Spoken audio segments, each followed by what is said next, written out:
خاتون جب باپ کی ولایت سے نکل کر شوہر کی ولایت میں جاتی ہے تو باپ سے زیادہ شوہر کی اطاعت واجب ہو جاتی ہے۔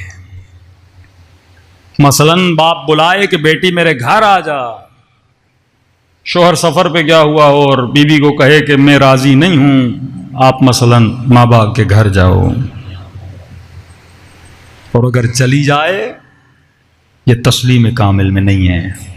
آیت اللہ مزاری فرماتے ہیں عورت کا جہاد ہے شوہر کی اطاعت، جہاد ہے عورت کا۔ اب جہاد کا مطلب کیا؟ جب آپ جہاد پہ جاتے ہو آپ کو تیر لگتے ہیں، جب آپ جہاد پہ جاتے ہو آپ کو گولیاں لگتی ہیں، جب آپ جہاد پہ جاتے ہو آپ کا بدن زخمی ہوتا ہے۔ اب یہ تو نہیں ہو سکتا کسی خاتون کی شادی ہو جائے سب کو متقی شوہر ملے، تو نعمت خدا ہے کسی کو با اخلاق شوہر ملے، کبھی کبھی بد اخلاق مرد بھی مل جاتے ہیں، کہ یہ تیرا جہاد ہے، اس کی بد اخلاقی بد دہنی پر بندہ کیا کرے؟ صبر کرے۔ اسی طرح مرد کے لیے بھی یہ جہاد ہے کہ اپنی بیوی کی بد اخلاقی پہ صبر کرے۔ آیت اللہ العظمیٰ قاضی جو آغا بہجت کے استاد تھے، آغا بہجت کے استاد، آغا طباطبائی، آغا کشمیری، یہ بڑے بڑے عرفاء ان کے شاگرد ہیں، یہ واحد عالم ہیں جن کے سب سے زیادہ عرفاء شاگرد ہیں۔ وادی السلام میں ان کی قبر ہے، جب بھی عراق جائیں ان کی قبر پہ ضرور فاتحہ پڑھا کریں۔ ان کی جو بیوی تھی بڑی بد اخلاق تھی، مشہور تھا، نجف میں مشہور تھا، لوگ کہتے تھے آغا قاضی بیوی کو طلاق دیں، کہتا میں اس طرح نہیں سوچتا جس طرح تو سوچتا ہے، میری سوچ وہی ہے جو علی نے مجھے سکھایا ہے۔ کہ کیا مطلب؟ کہ ایمان صبر اور شکر کا نام ہے۔ اگر شوہر خوش اخلاق ہے شکر کرو گے ایمان کا آدھا حصہ، اگر بیوی خوش اخلاق ہے شکر کرو گے ایمان کا آدھا حصہ، اگر شوہر بد اخلاق ہے صبر کرو گے ایمان کا آدھا حصہ، اگر شوہر بد اخلاق ہے صبر کرے گی ایمان کا آدھا حصہ۔ کہ میں نے شکر تو کر لیا، اب اس کی بد اخلاقی پہ صبر کر رہا ہوں۔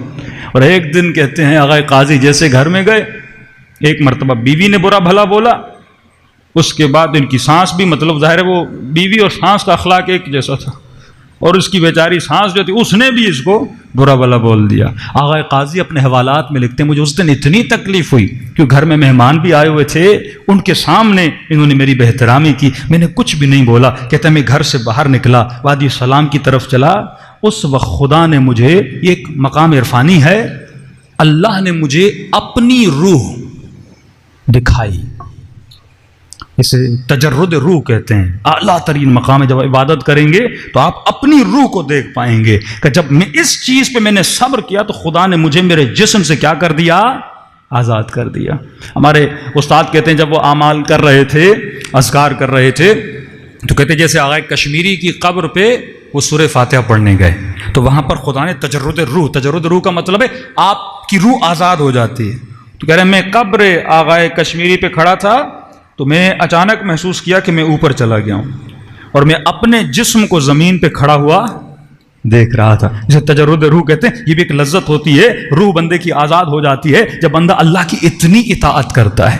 تو زندگی صرف مزے مزے کا نام نہیں ہے، کہیں پہ شوہر اخلاق والا ہوگا، کہیں پہ بیوی اخلاق والی ہوگی، دونوں پہ انسان کو کیا کرنا ہے؟ یا شکر کرنا ہے، صبر کرنا ہے۔ باقی جو حقوق خدا نے بتائیں وہ تو الہی حقوق ہیں۔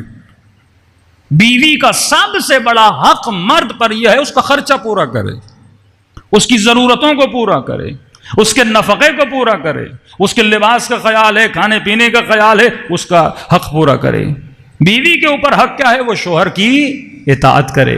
اب یہ نہیں کہ مرد اپنی اطاعت، جب اللہ نے ایک حق تجھے دیا ہے، مثلا مولا علی کو مولا بنایا ہے، ہر بندے پر واجب مولا علی کی اطاعت کرے۔ اب یہ تو نہیں مولا اس چیز سے لیاذ باللہ غلط فائدہ لیں، نہیں، فرمایا اہل بیت کی اطاعت واجب ہے، تو پھر اہل بیت کریم صفت ہے۔